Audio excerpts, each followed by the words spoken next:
Greater Congress అధ్యక్షుడు Danam Nagender TRS కు చేరువయ్యేందుకు విశ్వ ప్రయత్నాలు చేస్తున్నారనే వార్తలు పార్టీ వర్గాల్లో గుప్పమంటున్నాయి. పార్టీ కార్యక్రమాల్లో అడపాదడపా పాల్గొంటున్నా ఆయన చూపంతా గులాబీ దళంపైనే ఉందన్న గుసగుసలు వస్తున్నాయి. కాంగ్రెస్ నుంచి టీఆర్ఎస్ లోకి జోరందుకున్న వలసలను ఆపేందుకు అటు హైకమాండ్ ఇటు పీసీసీ ప్రయత్నాలు చేస్తున్న సమయంలో దానం వ్యవహారం పార్టీ ముఖ్య నేతలను ఇబ్బందుల్లోకి నెడుతోంది.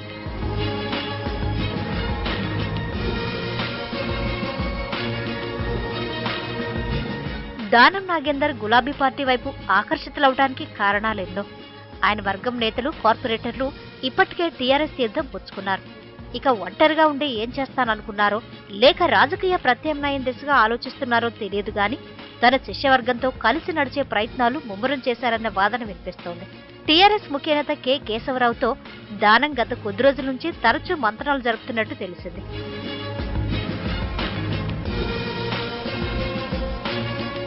గ్రేటర్ ఎన్నికల్లో తన వైపు నుంచి ఉండే లాభాలను దానం నాగేందర్ అధికార పార్టీ ముందుంచుతున్నట్టు తెలుస్తోంది.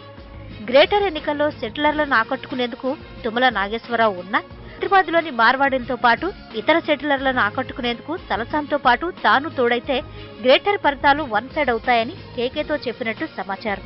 దానం అధికార పార్టీ వైపు చూడటానికి ప్రధాన కారణం సిటీలోని ఆయన ఆక్రమణలోని స్థలాలేనని కొందరు పార్టీ నేతలు చర్చించుకుంటున్నారు. సీఎం కేసీఆర్ ఇటీవల శంకుస్థాపన చేసిన ఓ సంక్షేమ భవన్ దానం ఆక్రమణలోందేనని తెలుస్తోంది. పైగా దానం అనుచర వర్గమంతా కారెక్కితే పట్టుకోల్పోకుండా జాగ్రత్త పడేందుకు ఆలోచనలో పడ్డట్టు తెలిసింది.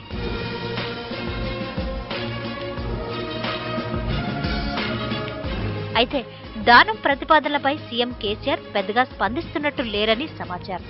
ఇప్పుడు దానంను పార్టీలోకి తీసుకోవటం ద్వారా పెద్దగా కలిగే లాభమేమీ లేదని కామెంట్ను ఓ సీనియర్ మంత్రి చేసినట్టు సమాచారం. ఇంతకీ దానం తన పాత బంధం కేకేతో సాగిస్తున్న మంత్రాంగం ఫలిస్తుందా లేదా అన్నది అతి కొద్ది రోజుల్లో తేలనుంది.